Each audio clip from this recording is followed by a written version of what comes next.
अच्छा, quadratic equation आप में से कुछ लोगों ने 9th 10th में भी पढ़ी है, ऐसा सुनने में है। अच्छा, आपको ये भी पता होगा कि हर क्वाड्रेटिक के 2 रूट होते हैं, क्या नाम होता है उनका? Alpha beta. याद होगा आपको?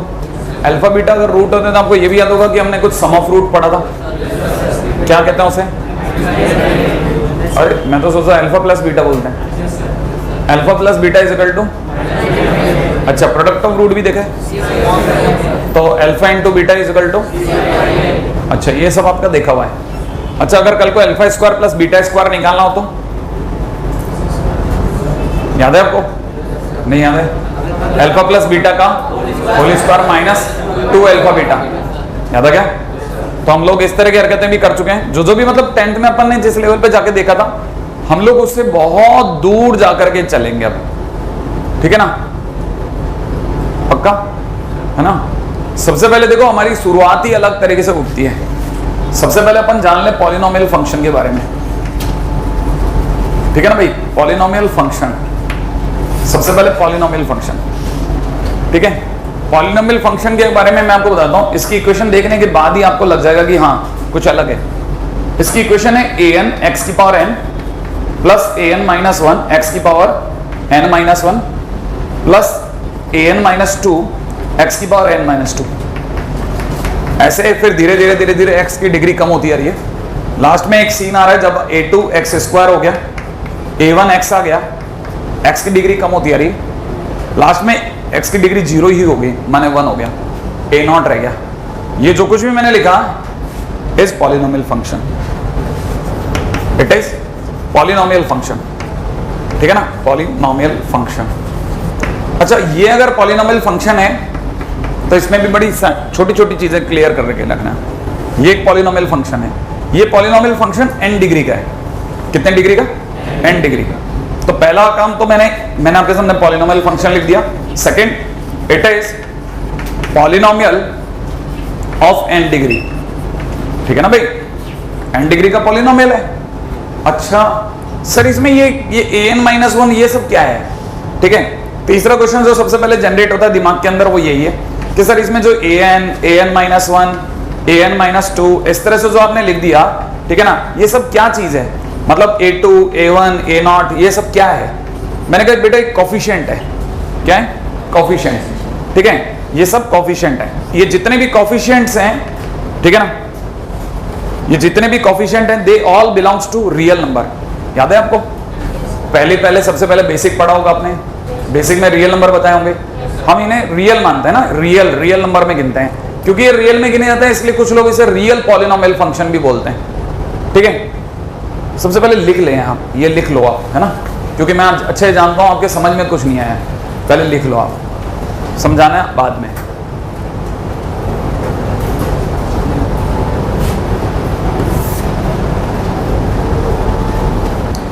अच्छा बताइए, इसमें सबसे बड़ी डिग्री क्या है?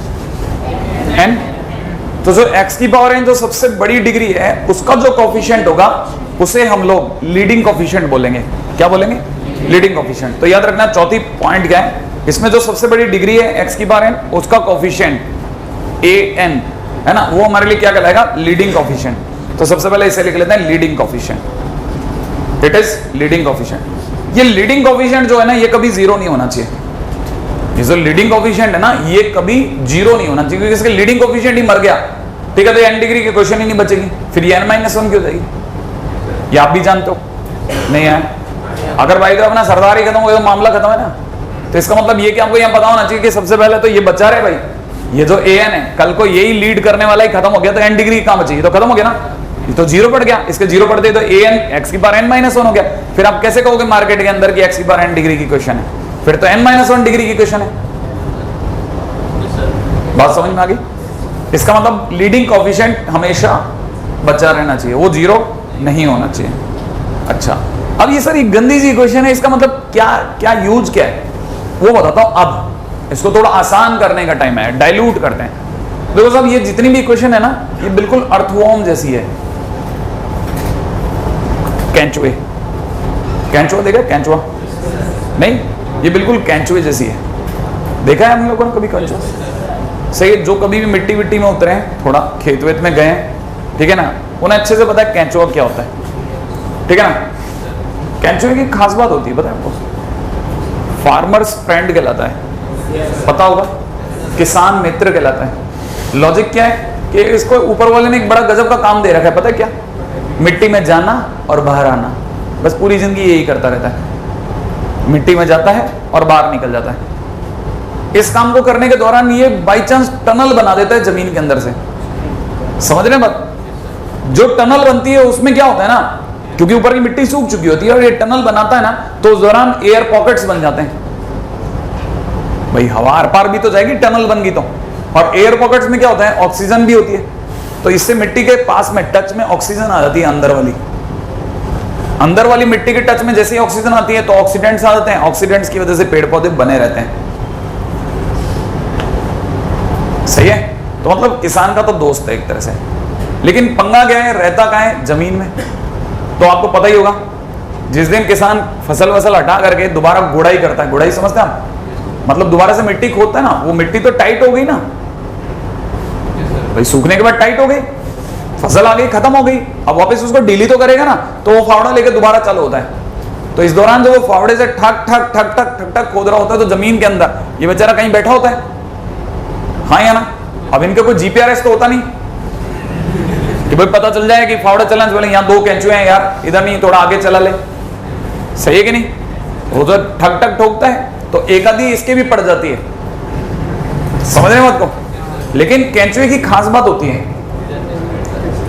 कटने के बाद इसके दो पार्ट्स हो जाते हैं और दोनों जिंदा रहते हैं, ये आपको पता होना चाहिए, ठीक है ना। तो इसकी हालत बिल्कुल अर्थवॉर्म जैसी है।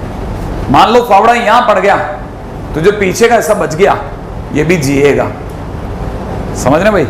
इसका मतलब fx इक्वल टू में जो a नॉट है ये भी पॉलिनोमियल है।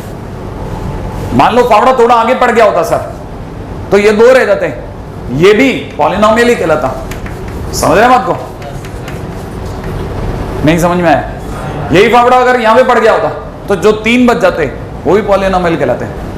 अभी भी नहीं आया समझ में, अब तो आपको समझ में आ गया होगा, a2x² plus a1x plus a not. अगला जो भी होता fx इक्वल टू में कितना होता, a3x³ वगैरह वगैरह। क्या आप ये बात समझ गए। इसमें बस एक ही तकलीफ है एक बच्चे को, सर ये a नॉट वगैरह अच्छे नहीं लगते, सही है।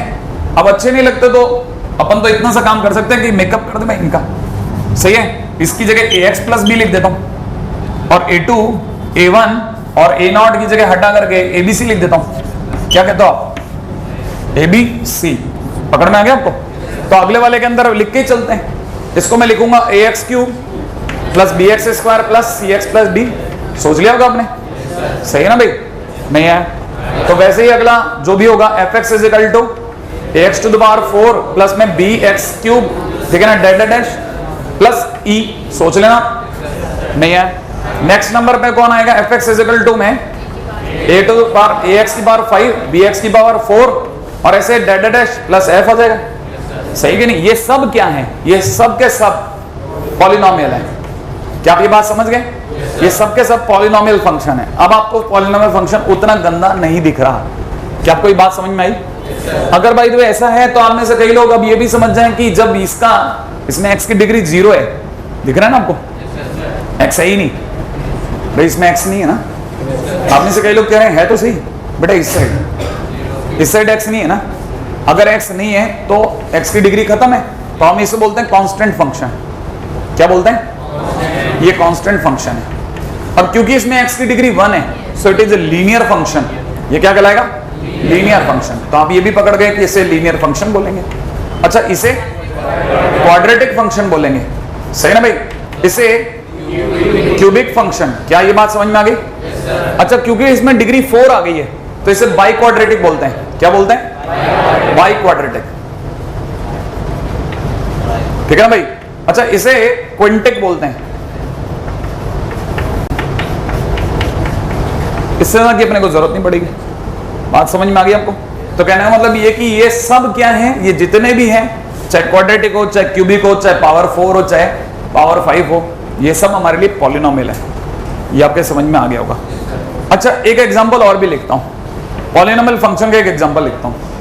मान लीजिए किसी ने मेरे को बोला कि fx इक्वल टू किसी ने मेरे को बोला fx इक्वल टू में x cube minus 2x plus 3, सही भाई।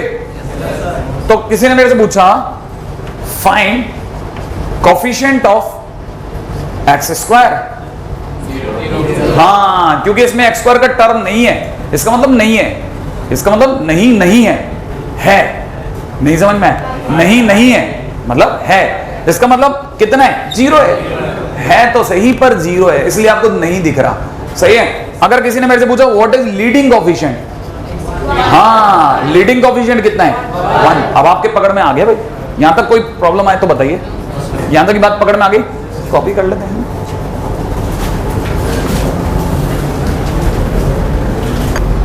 तो अब में से कई लोग समझ गए कि भाई अच्छा पॉलिनोमियल होता ही है ना। अच्छा, पॉलिनोमियल फंक्शन के बाद में अपन आते हैं भाई, हमारा तो आमना सामना जो भी होगा क्वाड्रेटिक से होगा पहले, है ना। यहां तक तो आपको समझ में आ ही गया होगा कि लीडिंग कोफिशिएंट क्या है वगैरह वगैरह, हाँ। अपन अब अगले पड़ाव की तरफ चलते हैं, नेक्स्ट पॉइंट के ऊपर बात करते हैं, ठीक है। पॉलिनोमियल फंक्शन के बाद में अपन चल लेते हैं क्वाड्रेटिक फंक्शन की ओर, सही है। इससे पहले कि क्वाड्रेटिक फंक्शन की तरफ चलें, पहले अपन करते हैं कि division of polynomial function.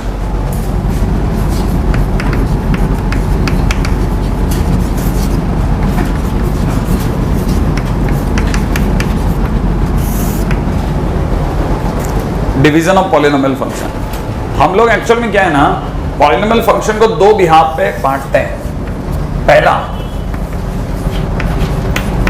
On the basis of degree, ठीक है। सेकेंड है on the basis of term.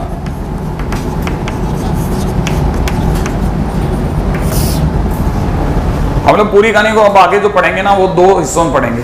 पहला डिग्री के बेसिस पे बांटेंगे और दूसरा टर्म के बेसिस पे बांटेंगे, राइट। अच्छा, डिग्री के बेसिस पे अगर चर्चा करी जाए तो डिग्री के बेसिस पे जो होगा, सबसे पहले हमारे पास में कौन आया था, कांस्टेंट फंक्शन, क्या आपको याद है। तो हमारे पास सबसे पहले आया था कांस्टेंट फंक्शन। देखिए साहब, इसे बोलते जरूर fx इक्वल टू में a है, पता ही होगा। इसे कांस्टेंट इसलिए बोलते हैं कि x की हर वैल्यू पर ये वही रहेगा। जैसे फॉर एग्जांपल मैंने किसी को बोला कि fx इक्वल टू 5, फंक्शन के आगे 5 लिखा जाना इटसेल्फ इनफ है। क्या फंक्शन की वैल्यू हर हालत में 5 रहेगी, x की वैल्यू चाहे कुछ भी रख दो। इसका मतलब क्या, कांस्टेंट फंक्शन माने answer is constant now, answer is constant now. क्या आपको मेरी बात समझ में आ गई। आंसर नहीं हिलेगा, ये पत्थर है, पत्थर, समझ में आ गया। x के नाम पे आप कुछ भी रख दो, कहने का मतलब ये कि कल को किसी ने फंक्शन में 0 डाला, ये 5 बोलेगा। फंक्शन में आपने -1 डाला, ये 5 बोलेगा। फंक्शन में आपने 2017 डाल दिया, ये 5 बोलेगा। x के नाम पे आप बदल बदल के मर जाओगे, ये हर बार 5 ही बोलेगा, क्योंकि ये कांस्टेंट है। क्या आपको मेरी पहली बात समझ में आ गई, है ना। तो पहले तो ये एक दूसरा एग्जांपल। अब आते हैं पॉइंट नंबर 2 पे। सेकंड पॉइंट क्या है, कांस्टेंट फंक्शन में अगर मेरे से कोई पूछता है कि what is degree of x, सही है, तो मेरा आंसर होगा अनडिफाइंड।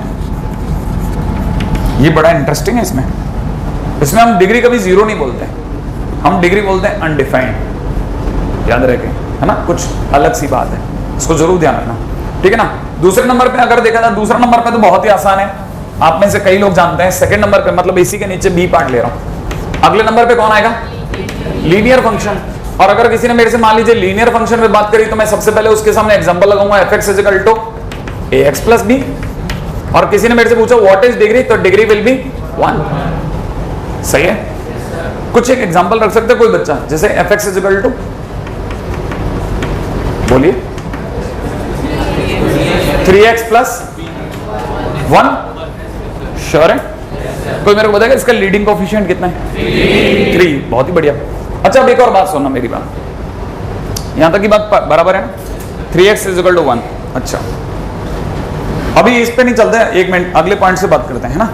अगले नंबर पे हम लोग लेंगे किसको, क्वाड्रेटिक फंक्शन, श्योर है।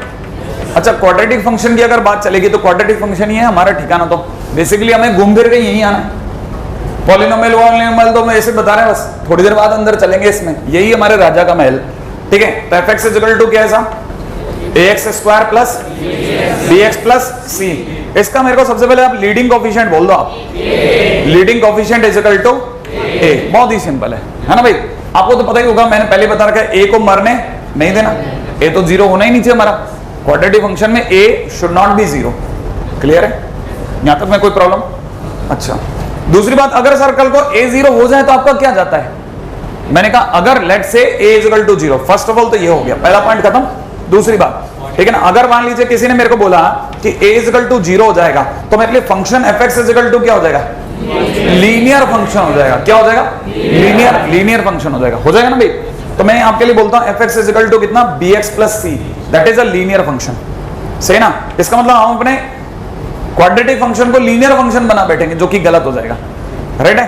अच्छा, मैं अगले पॉइंट के अंदर इसी के अंदर ऐड कर रहा हूं। अगर कल को a भी जीरो हो जाए और c भी जीरो हो जाए, अगर इसमें a भी जीरो हो जाए और c भी जीरो हो जाए, तो आप मेरे को बताएंगे fx इज इक्वल टू क्या बचेगा?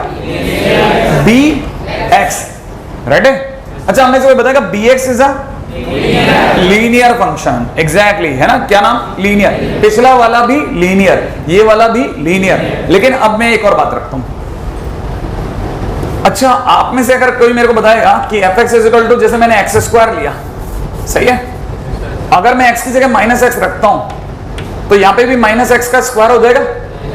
हाँ, है ना भाई? x की जगह माइनस एक्स रखूंगा तो माइनस एक्स का स्क्वायर हो जाएगा, और माइनस एक्स का स्क्वायर इज इक्वल टू, इसका मतलब मैंने फंक्शन में माइनस एक्स डाला और वापस मुझे फंक्शन ही मिल गया। भाई एक्स स्क्वायर तो फंक्शन है ना, तो इसका मतलब एफ ऑफ माइनस एक्स बराबर एफ एक्स। हाँ या ना? ये बात आपके पकड़ में आ रही है? अगर माइनस एक्स डालने पर फंक्शन के फर्क ही ना पड़े, माइनस एक्स डालने पे फंक्शन के जैसे इसमें कोई फर्क नहीं पड़ा ना, तो मैं ऐसे फंक्शन को बोलूंगा इवन फंक्शन। क्या बोलूंगा भाई? Even function. अच्छा, अगर मान लीजिए मैंने अपनी तरफ से फंक्शन में लिया होता है fx इज इक्वल टू में x क्यूब, कितना लिया होता? अगर मैंने x क्यूब के अंदर x की जगह पे माइनस एक्स डाला होता तो आप में से हर एक जने को पता है माइनस एक्स का क्यूब बन जाता। इस बार माइनस बाहर आता, पता होगा, तो ये मेरे लिए क्या बन जाता? Minus x cube. माइनस तो ठीक है, लेकिन एक्स क्यूब की जगह मैं एफ एक्स लिखता हूं। अरे माइनस तो ठीक है ना, एक्स क्यूब की जगह मैं वापस एफ एक्स लिखूंगा कि नहीं लिखूंगा? तो आपको पता चल गया कि एफ ऑफ माइनस एक्स बराबर क्या हुआ? माइनस एफ एक्स हो गया। हाँ कि ना? अगर माइनस बाहर आ जाए, एक्स की जगह माइनस एक्स रखने पर माइनस बाहर आ जाए, तो आप तुरंत समझ जाना ऐसा फंक्शन इज ऑड फंक्शन। कैसा फंक्शन है? ऑड फंक्शन है। जबकि अगर माइनस खा जाए तो समझ जाना इवन फंक्शन है। हालांकि मैं पूछ के किसी बेइज्जती नहीं करना चाहता, वरना मेरा बहुत मन है पूछने का कि साइन में एक्स की जगह माइनस एक्स रखने पर sine minus x minus sine x हो जाएगा। क्या आपको ये बात पता है? हाँ या ना? तो माइनस बाहर आया कि नहीं आया? अगर माइनस बाहर आया तो इवन में गिनूं कि ऑड में? ऑड में। कॉस में माइनस एक्स रखें तो कॉस एक्स, क्योंकि कॉस माइनस को खा जाएगा, ये तो पता ही होगा आपको। इसका मतलब ये कि cos x is even function. क्या आप मेरी बात समझ रहे हैं? इसका मतलब दुनिया में दो तरह के फंक्शन होते हैं नॉर्मली। कौन कौन से? या तो इवन या ऑड। इवन वो होते हैं जिनमें माइनस रखने पर माइनस नहीं आए बाहर, वो तो इवन है, और जिनमें माइनस बाहर आ जाए वो ऑड है। अच्छा, अब जल्दी से इसमें रखें, आइए x की जगह माइनस एक्स रखिए। ये क्या पढ़ोगे फिर आप? जो bx लिखा है उसकी जगह कैसा पढ़ोगे बताओ? x की जगह माइनस एक्स रखने पर माइनस bx, फिर माइनस को तो बाहर रख लूंगा और bx की जगह fx, तो माइनस बाहर ही रह गया ना? नहीं है? तो कैसा फंक्शन है? ऑड। इसीलिए लोग कहते हैं कि अगर a बराबर c बराबर 0 हो जाए तो it is odd linear function. क्या आपके दिमाग में मेरी बात आई? नहीं आई? It is not merely a linear function. Now it is odd linear function, क्योंकि ये माइनस को बाहर फेंक देगा, जैसे साइन थीटा फेंक देता है माइनस को बाहर। नहीं है? कहानी थोड़ी सी पकड़ में आ गई है ना? तो it is an odd linear function, है ना? ये तो बहुत सिंपल बात है, मैं तो मतलब बहुत आसान बातें कर रहा हूँ, ठीक है ना भाई? अच्छा, इसके नीचे चल रहे हैं, है कि नहीं? ये लाइन एक तरफ चलती आ रही, डिग्री डिग्री डिग्री, ठीक है? अच्छा, इसके बाद में तीसरे नंबर पे कौन आ जाएगा? Cubic function. श्योर है? क्यूबिक फंक्शन तो आपको पता ही होगा क्या होगा? fx इज इक्वल टू कितना? ax cube plus bx square plus cx plus d। Sure है? ये तो सबको पता ही है। इसका लीडिंग कोफिशिएंट क्या है? a। अगर a 0 हो जाएगा तो क्वाड्रेटिक फंक्शन में बदल जाएगा। खैर फिलहाल अभी इस पे बात नहीं करा, अब इस पे इसके सेकंड पार्ट पे बात करते हैं। On the basis of term polynomial को कैसे डिवाइड करा गया?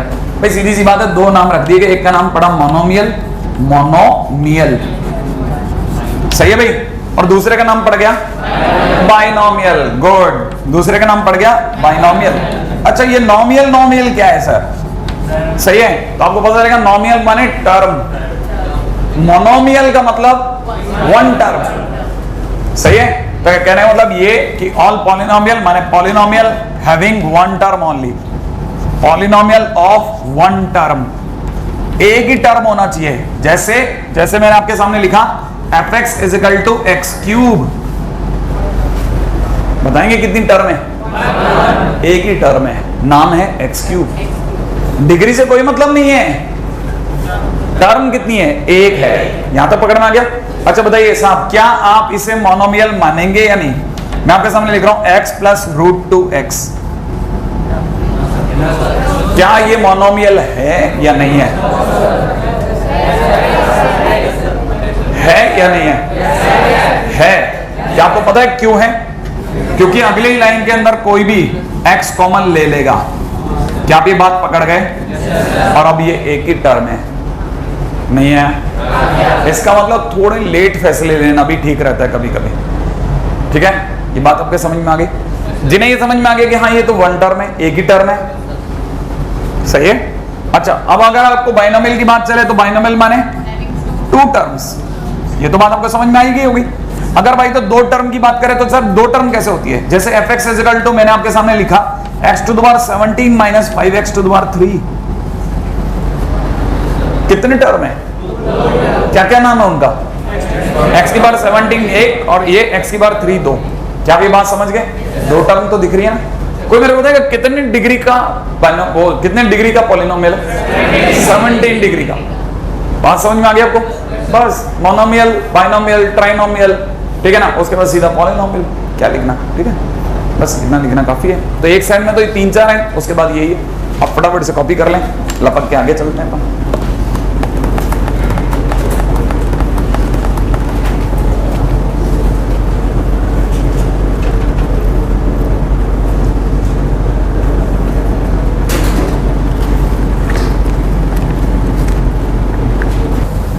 अब ये डिवीजन ऑफ पॉलिनोमियल के बाद में बस एक छोटा सा रिमार्क,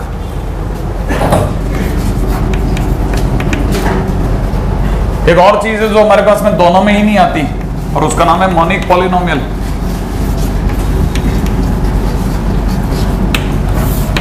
मोनिक पॉलिनोमियल, राइट है? पॉलिनोमियल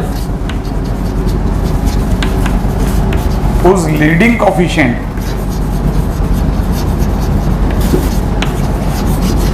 is equal to 1, लिख लीजिएगा। Polynomial whose leading coefficient is 1 माने equal to 1 is monic polynomial, is monic polynomial। लिख लिया? Polynomial whose leading coefficient is equal to 1 is monic polynomial। हाँ भाई, example जैसे x की power 5 minus 3x square plus 2x plus 9, क्या आप बता सकते हैं कि ये मोनिक पॉलिनोमियल है या नहीं है? क्यों? क्योंकि इसका लीडिंग कोएफिशिएंट 1 है। जिसका भी लीडिंग कोएफिशिएंट 1 होगा वो अपने मोनिक पॉलिनोमियल, खत्म। माने जिसका a1 हो, a समझ रहे हैं आप, लीडिंग कोएफिशिएंट 1 हो, खत्म। ठीक है, ये तो हो गया अपना कौन? Monic polynomial. इसके सिवा अब मैं आपके सामने सिर्फ पॉलिनोमियल को लेकर के बात कर रहा हूं, ठीक है ना। Which of the following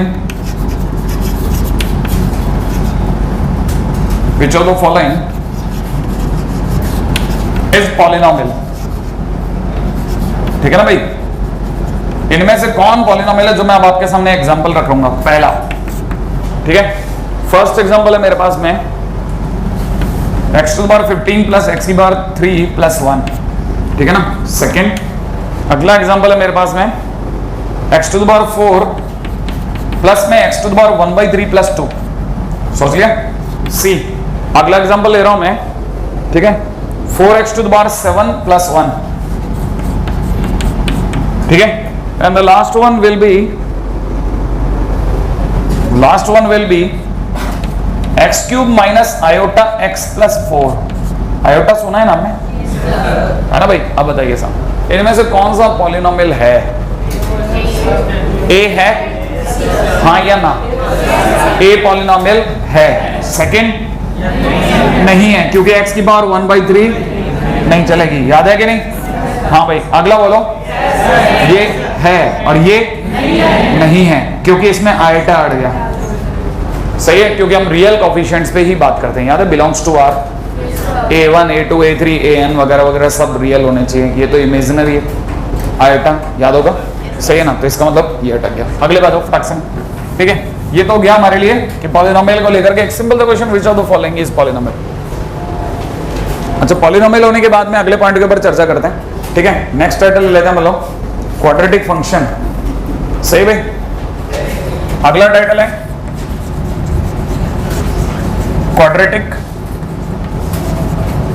function and quadratic equation. Quadratic function and quadratic equation, तैयार? Quadratic function and quadratic equation. आप में सभी को पता होगा, क्वाड्रेटिक फंक्शन की अगर बात करी जाए तो क्वाड्रेटिक फंक्शन होता है fx = ax² plus bx plus c। Sure है?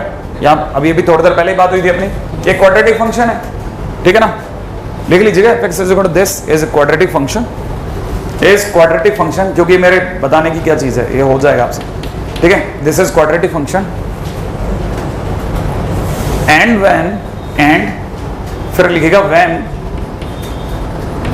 quadratic function is equated to 0, and when quadratic function is equated to 0, quadratic function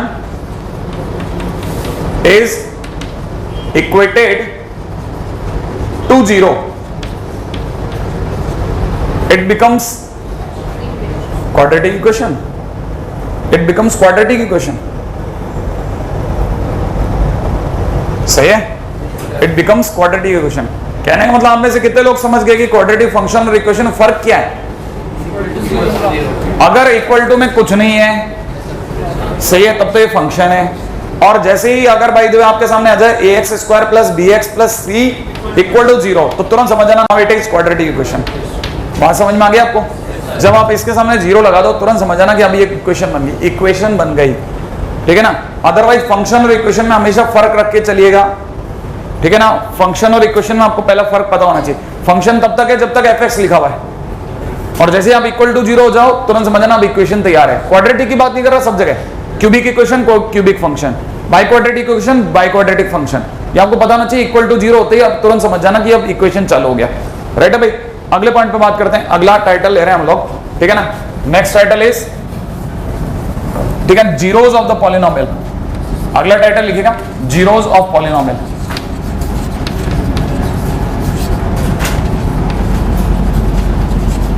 फटाफट, जीरोज ऑफ पॉलिनोमियल हमें लिखिएगा, रूट्स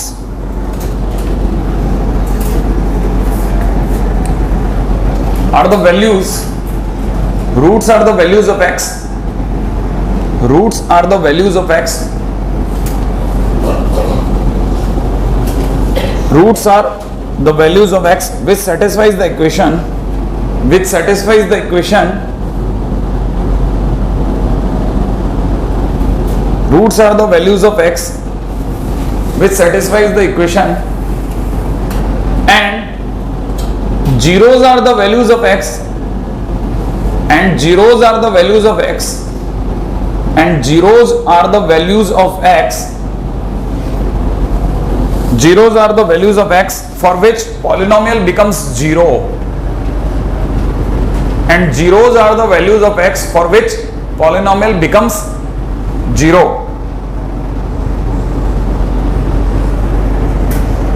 ठीक है, पहला पॉइंट। सेकंड पॉइंट में लिखिएगा,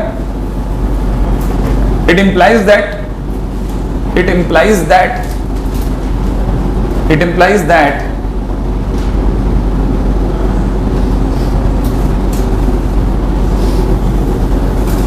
we use roots for equations. It implies that we use roots for equation and zeros for polynomial function.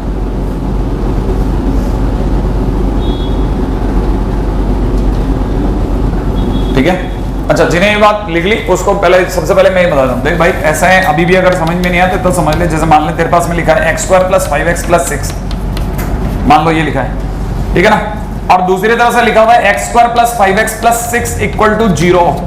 ये quadratic function है भाई, और ये क्वाड्रेटिक इक्वेशन है। पहले पकड़ में आ गया। x की वो वैल्यू जो इसको सेटिस्फाई करेंगी और 0 बनवाएंगी वो रूट्स कहलाएंगी, और वही वैल्यू इसके लिए जीरोज कहलाएंगी।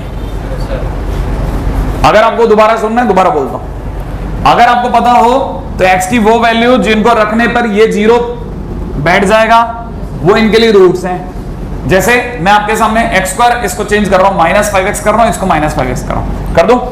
अब मैं आपके सामने x की जगह पर कितना रख रहा हूं, 1, ठीक है ना भाई, x की जगह 1 रखते हैं। आप में से कहीं को पता है 1 - 5 + 6, अरे 1 - 5 + 6 क्या 0 बना?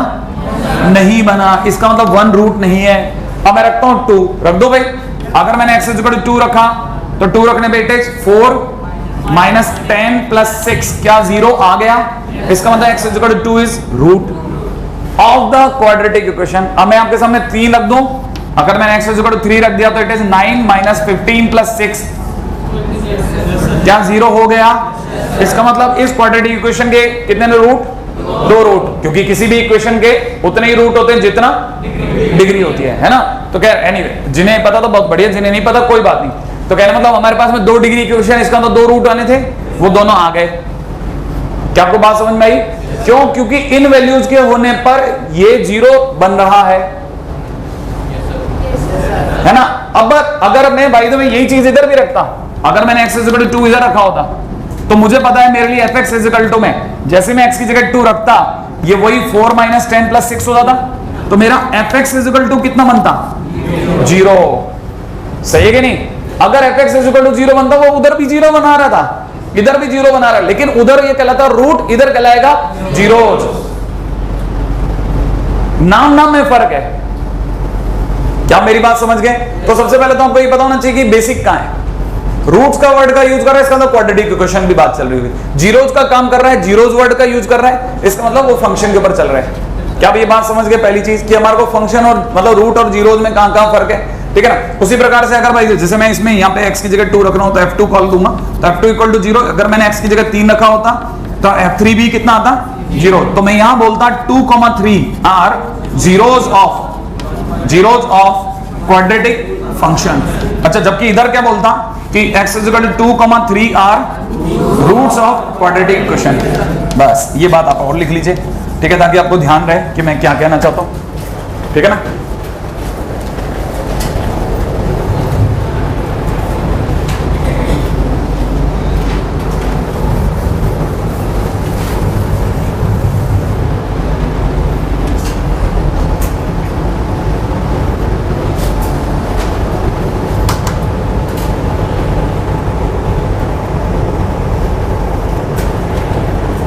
ठीक है, नेक्स्ट टाइटल पे आते हैं, fundamental theorem of algebra.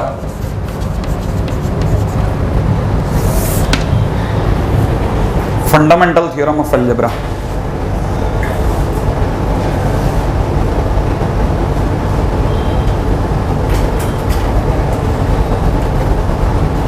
Fundamental theorem of algebra.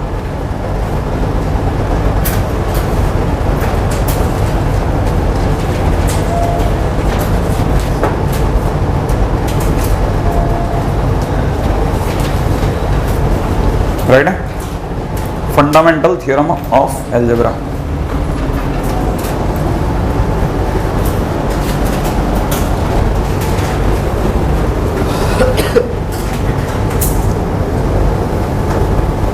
कुछ आइडिया कौन सी ऐसी थ्योरम है जो सबसे बेसिक थ्योरम है अलजेब्रा की?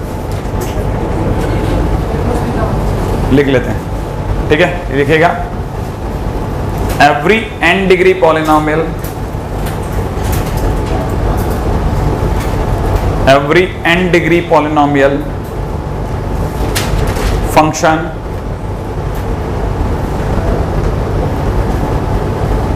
has n zeros for it. Every n degree polynomial has n zeros for it. बात समझ में आ गई आपको? ये वही बात है जो आपने अभी अभी थोड़ी देर पहले मेरे को किसी ने बोली थी कि क्वाड्रेटिक इक्वेशन के कितने रूट होंगे? 2। क्यूबिक इक्वेशन के कितने रूट होंगे? 3। यही तो फंडामेंटल थ्योरम ऑफ अलजेब्रा है। बात समझ में आ गई? आगे इसी के अंदर लिख लीजिएगा। सो अकॉर्डिंग टू दिस, इसके मतलब थोड़ी आगे लिख लेना। So according to this n degree equation has n roots. n degree equation has n roots. So n degree equation has n roots. हालांकि मैंने ऊपर की तरफ फंक्शन के बारे में बात कराई है, लेकिन मैं अच्छे से जानता हूं कि जैसे ही हमारा काम फंक्शन से आगे इक्वेशन में जाएगा तो वो जीरोस किस में बदल जाएंगे? रूट्स में। इसका मतलब रूट्स और जीरो अपने आप को बेवकूफ बनाने की चीजें। रूट्स और जीरोस अपने आप को बेवकूफ बनाने की चीजें।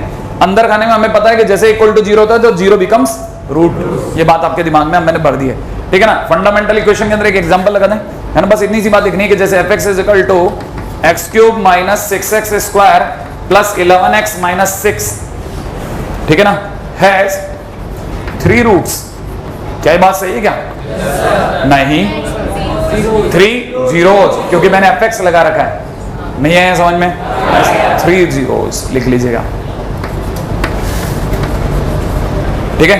बस एग्जांपल में लिख दीजिएगा, आगे चलिएगा फटाफट से, टाइम वेस्ट करे बगैर। नेक्स्ट पॉइंट, अगला पॉइंट पकड़ेंगे। जीरोस और पॉलिनोमियल के बाद में फंडामेंटल थ्योरम हो गई। अगले पॉइंट पर चर्चा करते हैं, next,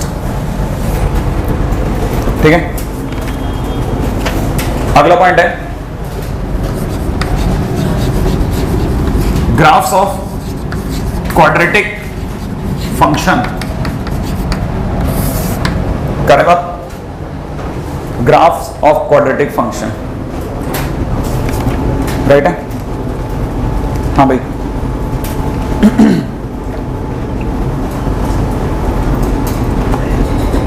graphs of quadratic function में सबसे पहले अपन ले लेते हैं। अच्छा एक बात बताइए कि क्या आपने फिजिक्स में ये थोड़ा बहुत पढ़ लिया है या नहीं पढ़ा है? जैसे y इज इक्वल टू में x square minus 2x plus 5 लिखा है, तो आप में से कोई इसका डिवाइड x बता सकता है? x स्क्वायर का 2x और इसका माइनस 2 प्लस 0। ये आपको सबको आता तो है ना? हाँ या ना? इतना तो कर लेंगे ना? हाँ, तो फिर मेरे लिए आप चीजें ज्यादा आसान कर देंगे, है ना? लेकिन अदरवाइज मेरे लिए थोड़ा प्रॉब्लमेटिक होता था चीजों को लेकर के, इसके बारे में बात करना, है ना? नहीं करते हैं इस पे बात। लिख लीजिएगा सबसे पहला पॉइंट, तो पहला पॉइंट लिखना है, for fx is equal to ax square plus bx plus c if a is positive, if a is positive, if a is positive, graph will be, कोई आइडिया? बिल्कुल, अपवर्ड पैराबोला, अपवर्ड पैराबोला, बेटा भाई, graph will be upward parabola. इसी के अंदर second point में लिखेगा, ठीक है ना, if a is negative graph will be downward parabola.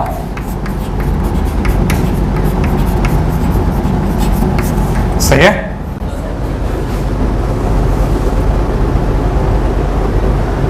Example,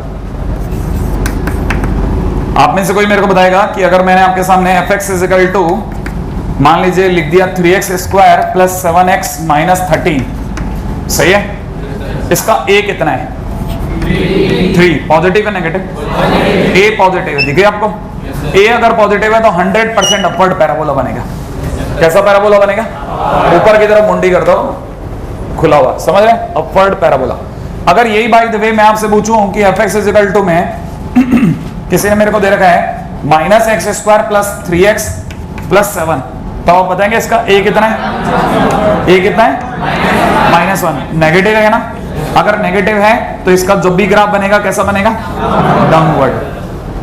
add कर लें, आगे चलते हैं। ऐड करते जाओ, सब चीज़ों को ऐड करते जाओ, ठीक है, ताकि मैं आगे आगे रोटेट करता जाऊँ। अगला पॉइंट, नेक्स्ट पॉइंट, ठीक है, अगले पॉइंट पे बात करते हैं। लिख लिया आपने? हाँ भाई, सेकंड पॉइंट आता हूं, ठीक है।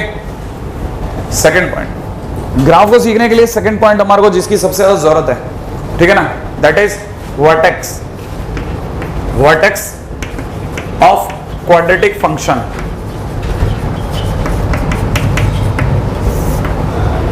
ठीक है ना, लिख लिया, vertex of quadratic function.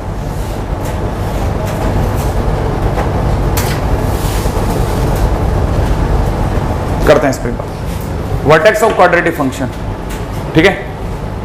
Actual में क्या ना, मैं सोच रहा था, मैं से किसी जैसे स्टूडेंट को इस पे भी अगर आपके मन में आ जाए, ठीक है ना, एक बात मैं यहाँ पे बता भी सकता हूँ, जैसे अगर आप में से किसी ने इसका डिवाइड एक्स करा, आपको पता चलेगा इसका डिवाइड एक्स कितना है, 6x आ गया। इसका सेकंड डेरिवेटिव करिए एक बार और, d2y/dx², एक बार और डिफरेंशिएट, 6 आ गया। अगर किसी का भी सेकंड डेरिवेटिव पॉजिटिव होता है तो उसे कॉन्केविटी अप करना पड़ता है, कॉन्केविटी अप, शब्द सुना आपने, ठीक है ना। मैं इसलिए बोल रहा हूं ताकि आप में से कुछ लोग जो धीरे धीरे है ना आगे पीछे ए स्टार में कन्वर्ट होंगे, उन्हें ये बातें अभी से पता रहे। कॉन्केविटी अप, सही है।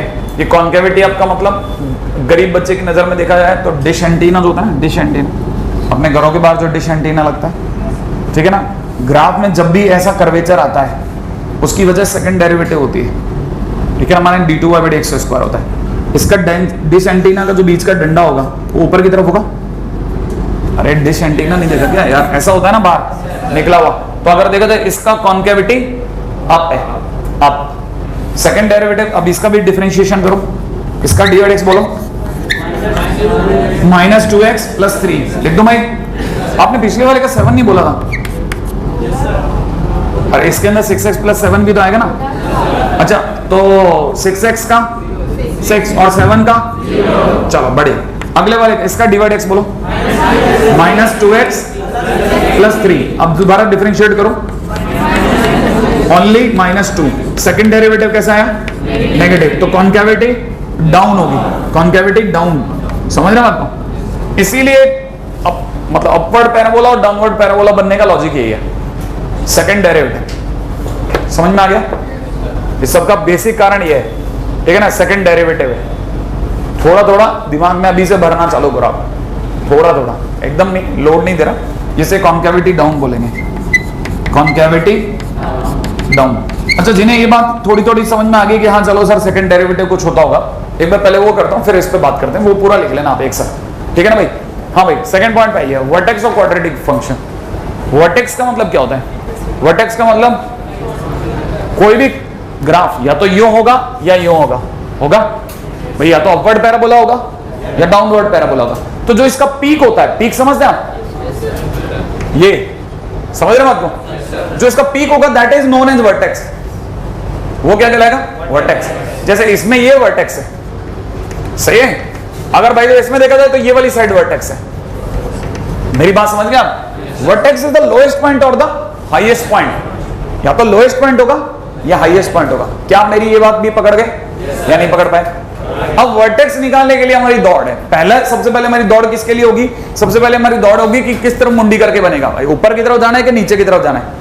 पहली दौड़ यहाँ होगी। सेकंड दौड़ कहाँ होगी हमारी, है कि नहीं, वर्टेक्स के लिए। सेकंड दौड़ किसके लिए होगी, वर्टेक्स के लिए। अगर हमने दो चीजें पक्की कर दी तो ग्राफ हो गया, दो चीजें अगर हमने श्योर निकाल दी तो ग्राफ बन गया। इसके लिए क्या करना है, सबसे पहला स्टेप में क्या लिखना है, फाइंड dy/dx। पहले क्या करेंगे, dy/dx निकालेंगे, सही है ना भाई। सेकंड क्या करेंगे, dy/dx = 0 करेंगे, सही है। dy/dx = 0 से वैल्यू ऑफ x आएगी, find value of x, value of x, x की वैल्यू आ गई, ठीक है ना भाई। अच्छा, थर्ड काम क्या करना है, put value of x, put value of x in quadratic function, in quadratic function. जैसे ही हमारे पास में क्वाड्रेटिक फंक्शन में हम x की वैल्यू डालेंगे, ठीक है ना, इन quadratic function, and find y, y आ जाएगा हमारे पास, क्या आ जाएगा, y। इससे ऊपर से x आ गया, नीचे से y आ गया। x और y आते ही किसी भी पॉइंट के कोऑर्डिनेट आ गए, याद है? किसी पॉइंट के कोऑर्डिनेट x, y होते हैं, नहीं है समझ में? तो आपको ये पता चल गया कि इन दो स्टेप से मेरे पास क्या आ जाएगा, x, y, और x, y माने coordinate of vertex, coordinate of vertex. ये बात आपके दिमाग में भर लें। जैसे ही आएगा मेरे पास कोऑर्डिनेट ऑफ वर्टेक्स आने लग जाएगा, और वर्टेक्स का कोऑर्डिनेट आने के बाद क्या करना है वो मैं आपको आगे सिखाऊंगा, पहले यहां तो कॉपी करना है, ठीक है, ताकि मेरे को स्पेस मिलता रहे, आपको भी स्पेस मिलता रहे। आगे चलिए, क्या आपने मेरी बात ध्यान से सुनी थी? किसी का भी सेकंड डेरिवेटिव अगर पॉजिटिव आएगा तो कॉन्केविटी अप होगा, सही भाई?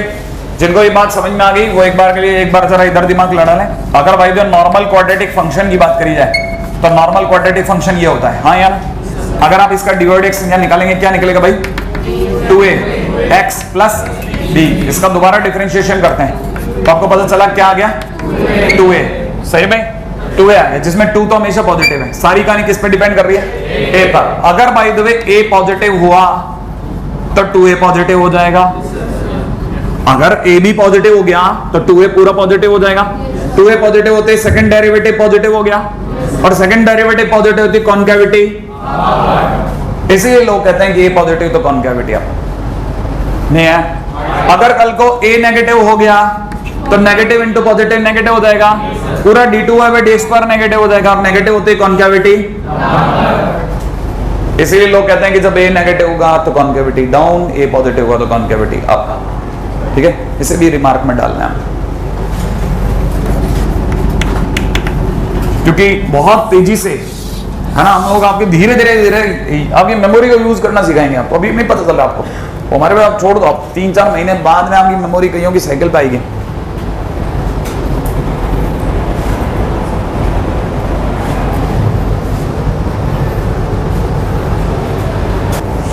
हाँ भाई हटा रहा हूं, है ना? अब आते हैं मुद्दे पे। मैंने आपको अभी तक सिर्फ 2 स्टेप सिखाए, हमको पता नहीं है। पहला काम जो इधर लिखा था क्या था वो? ए को चेक करना। सबसे पहले किसको चेक करना? ए को। ए पॉजिटिव है कि नेगेटिव, सबसे पहले वो चेक करना, और दूसरा काम वर्टेक्स। बाकी मैंने आपको कुछ नहीं सिखाया अभी तक। ये जो ए के पॉजिटिव नेगेटिव होने पर जो भी कहानी बनाई वो एक अलग स्टोरी चल रही है पैरेलली, ठीक है ना भाई? जैसे समझिएगा, जैसे मान लीजिए मेरे पास में y इक्वल टू में है कि नहीं, किसी ने मेरे को दे दिया तो मैं कोई क्वाड्रेटिक बोलो ना, हाँ कुछ भी बोल दो, 2x² प्लस, हाँ बोल दे कुछ भी बोल दे, चेतनांश तू बोल, 2x² प्लस 3x प्लस 1 ले लेते हैं, नहीं 2x² प्लस 3x प्लस 1। भाई अपने मन से नहीं, कुछ भी बोलेगा ना, कोई भी कुछ भी बोलेगा, आप भी तो ड्रॉ कर सकते हो आगे पीछे, आपको तो अपने मन से ड्रॉ करना है ना भाई। सामने वाला कोई आपसे पूछ कर क्वेश्चन थोड़ी ना बनाएगा, वो कुछ भी देगा, आपको करना पड़ेगा ना ड्रॉ। तो आप वैसे ही सोच लो ना, मैं एक तरफ से मैं आपको दे रहा हूं कि आप अपनी तरफ से वर्कआउट करो, मेरे को कुछ भी क्वेश्चन दो, मैं सोचूंगा ना। तो सबसे पहले क्या सोचता है आदमी? सबसे पहले थिंक ए के बारे में सोचो। ए इक्वल टू कितना है इसका? 2, दैट इज पॉजिटिव। इसका मतलब कैसा होगा? Parabolic upward, parabola upward. ये बात आपके समझ में आ गई? इसका मतलब 100% ऊपर की तरफ जाने वाला है, ये ऐसा बनेगा। ये आपके समझ में आ गया? अब आपको दूसरा काम क्या करना है? वर्टेक्स। मैंने वर्टेक्स में क्या सिखाया देखो, मैंने भी मिटाया नहीं है। पहला क्या करो? dy/dx। जल्दी बोलो इसका dy/dx, 4x प्लस 3। बोलो x की वैल्यू। अगला स्टेप में dy/dx को क्या रखा? 0। तो मैं अगर 4x प्लस 3 को 0 रखूंगा, x की वैल्यू -3/4 आ गई भाई। x की वैल्यू के -3/4 आते ही क्या लिखा आगे? Put value of x in quadratic function and find y। तो ये x की वैल्यू क्वाड्रेटिक फंक्शन में रख दूं तो y इक्वल टू हो जाएगा 2 टाइम्स -3/4 का whole square plus 3 into -3/4 plus 1। क्या ये बात समझ में आ गई? इससे अगर मैं ढंग से लिखता हूं तो ये हो जाएगा 9 2 18 डिवाइड बाई 16। सोच लिया? ये आपको कितना दिख रहा है बोलो? माइनस का 36 डिवाइड बाई 16। हाँ 9/4 ही तो लिखा, देखो ढंग से। अरे 9/4 तो लिखा, 4 से काटो तो सही। अरे 4 9 जा 36, 4 4 जा लिखा है ना। अच्छा ये क्या लिखा हुआ दिख रहा बोलो? 16/16। अरे एलसीएम ले लिया मैंने मन में, नहीं आया समझ में। एलसीएम कितना आ गया? 16। ऊपर की चीजें जुड़ जाएं, ये दोनों मिलकर 34। इसमें 36 गया, कितना बचा?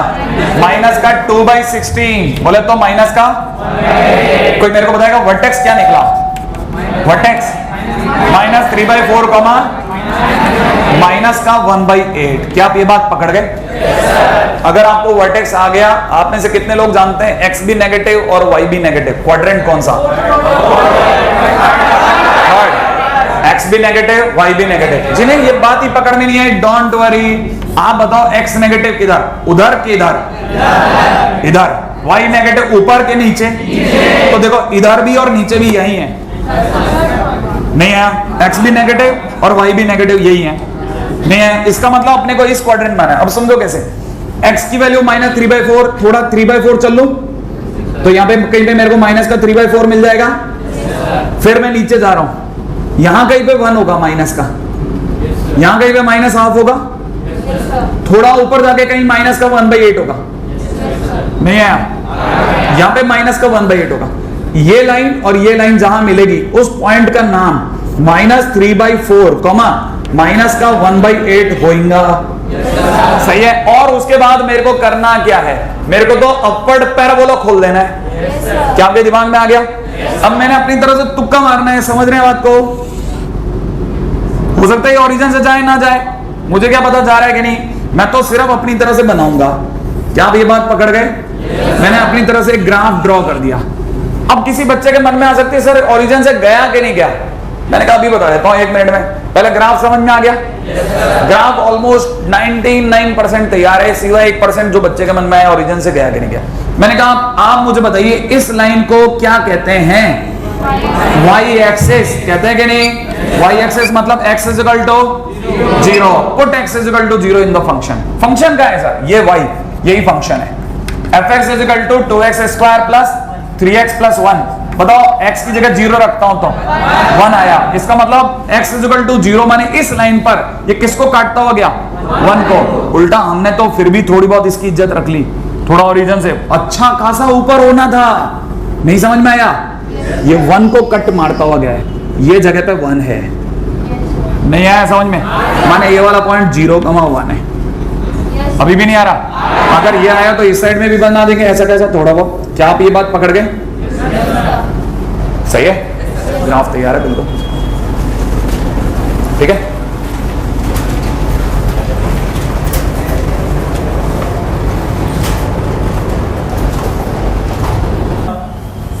ठीक है। अगले में ले रहे हैं हम लोग y is equal to minus का 3x² प्लस का 4x माइनस का 5। ऐसा ले लें? सही है। पक्का? आप मेरे को खटक से ना बता दो इसका a कितना है? a is equal to -3। पहला काम खत्म। नेगेटिव या पॉजिटिव? a नेगेटिव माने डाउनवर्ड पैराबोला, माने ऐसे बनेगा। ये बात तो पक्की हो गई। दूसरा काम क्या करने को बोला था मैंने? dy/dx। जल्दी बताओ इसका dy/dx -6x प्लस का 4। क्या ये बात पकड़ में आ गई? नहीं है। आगे क्या करूं? इसको इक्वल टू 0। अगर मैंने इसे इक्वल टू 0 कर दिया तो इसका मतलब x इज इक्वल टू, सोच लेना, नहीं है 4/6 वगैरह सब कट कुटा करके 2/3 रह गया। सही है। x की वैल्यू रख दो वापस। y इक्वल टू में कितना लिखना है बोलो? -3 इंटू 2/3 का whole square plus 4 multiplied by minus का 5। श्योर? आपकी तरह से भी कैलकुलेशन आती है, ऐसा नहीं है मेरे को। ये लिखा 4 3 माइनस का 12/9। सही है। प्लस के अंदर कितना? 8/3। 8/3 लिख लूंगा भाई, कोई तकलीफ नहीं मुझे। माइनस का 5, ऐसा सही है। अब आप क्या करते? एलसीएम लेते। मैं पहले खेल जाता हूं। अब आप एलसीएम अब लेते हैं, मैं पहले खेल जाता। मेरे को पता है इसके पास में 9 है, सबको 9 दिलाओ। 9 दिलाने के लिए कुछ खास नहीं करना, 3 से ऊपर नीचे मल्टीप्लाई। ये 9 हो गया, 3 से मल्टीप्लाई करते 12 2 जा 24। नहीं आया? कर लेना ना, मतलब आप एलसीएम ले लेना अगर आपको ये नहीं समझ में आ रहा तो कोई, ठीक है ना। और माइनस के अंदर कितना? 45 डिवाइड बाई 9। अब लेकिन जोड़ सकते हैं कुछ लोग। ये हो गया 57 में से 24 गया -33। नहीं है? लिख दूं तो मेरी तरह से हो गया माइनस का 33 डिवाइड बाई 9। बहुत जरा सा बच गया। सही ना भाई?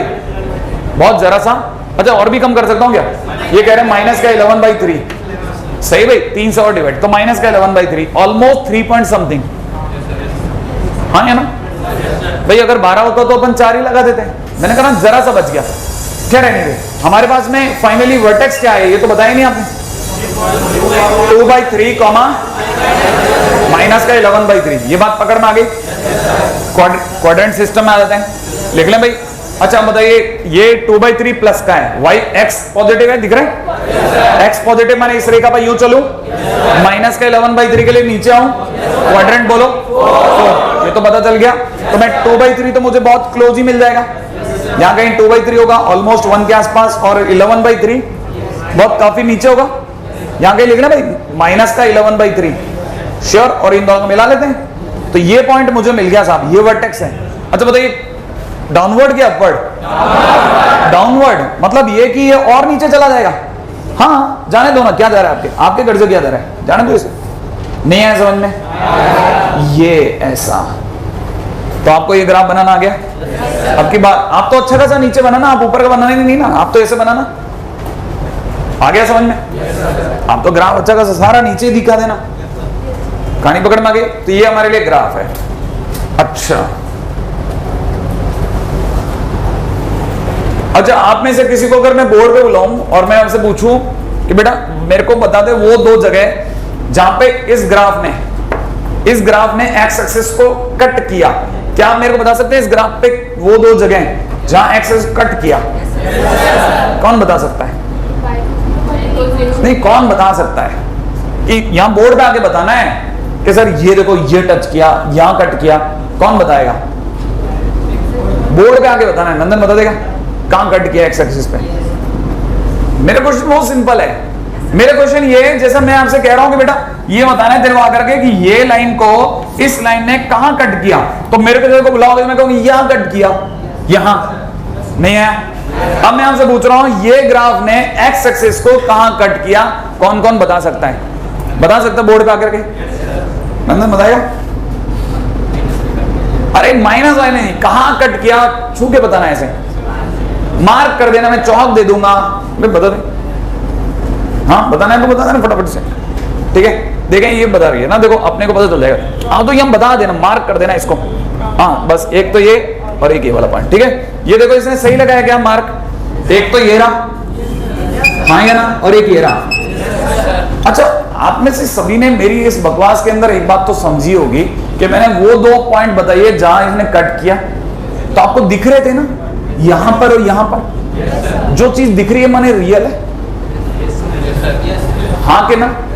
इसका मतलब ये कि इस ग्राफ ने माने इस फंक्शन ने एक्स एक्सिस को 2 रियल पॉइंट पर कट किया, सही है कि नहीं? जहां पे भी कट किया वो एक्स एक्सिस था, एक्स एक्सिस पे y की वैल्यू 0 होती है, इसका मतलब y 0 होगा, माने ये 0 हो जाएगा, नहीं आया, ये 0 होते ही ये क्वाड्रेटिक इक्वेशन बन जाएगी। जहां क्वाड्रेटिक इक्वेशन बन गई वहां के 2 पॉइंट जहां पर 0 आया वो 0 से निकलेंगे, रूट से। इसका मतलब ये वो 2 जगह हैं जहां रूट आए और दोनों दिख रहे हैं, इसलिए आप बोलोगे रियल है, नहीं आया। अब आप जरा जल्दी से बताइए, इसने एक्स एक्सिस को कहां कट किया? कहीं नहीं किया। ये बात आपके समझ में आ गई? तो इसका मतलब रूट्स आर रियल नहीं है, रियल तो नहीं है ना, इमेजिनरी वर्ड बाद में लगाएंगे, इसका मतलब रूट्स आर नॉट रियल। ये बात तो आपके खोपड़ी में घुस गई ना। अच्छा फिर इसे इमेजिनरी क्यों बोलते हैं? रियल तो नहीं है, क्योंकि आपको ऐसे आंखें बंद करनी है, इमेजिन करना है, एक्स एक्सिस नीचे जाओ, नहीं आया समझ में?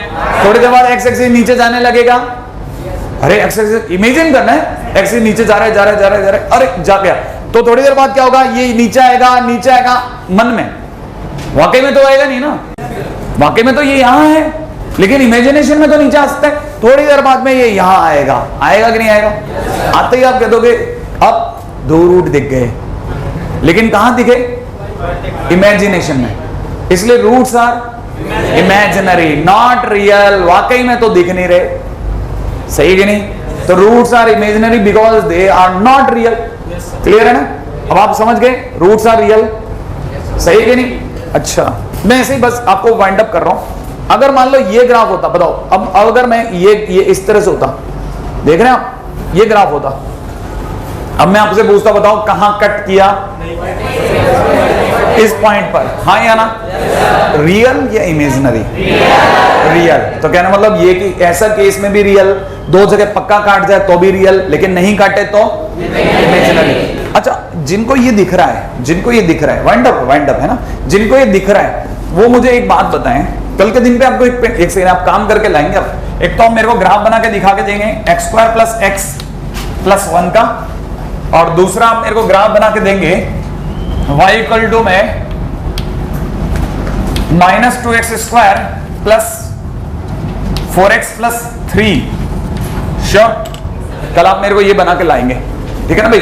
दो ग्राफ तो ये बना के लाने हैं आपको। अच्छा, मैं इस दौरान में क्या बता रहा था कि इसको देखते फील कीजिए, मैं आपको जो बोल रहा हूं बिल्कुल, जिन्होंने, ये वही बंदा जिसने कभी जिंदगी के अंदर टेबल टेनिस देखा है या खेला है वही समझ सकता है।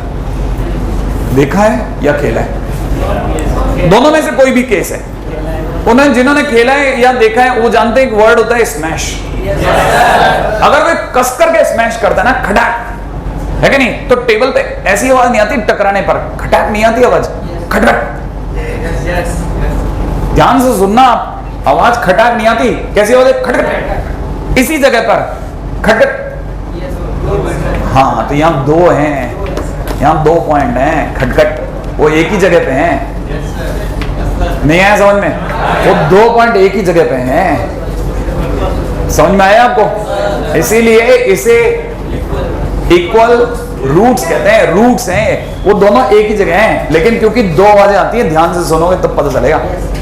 खटखट एकदम से, ठीक है? बाकी अपन कल करते हैं।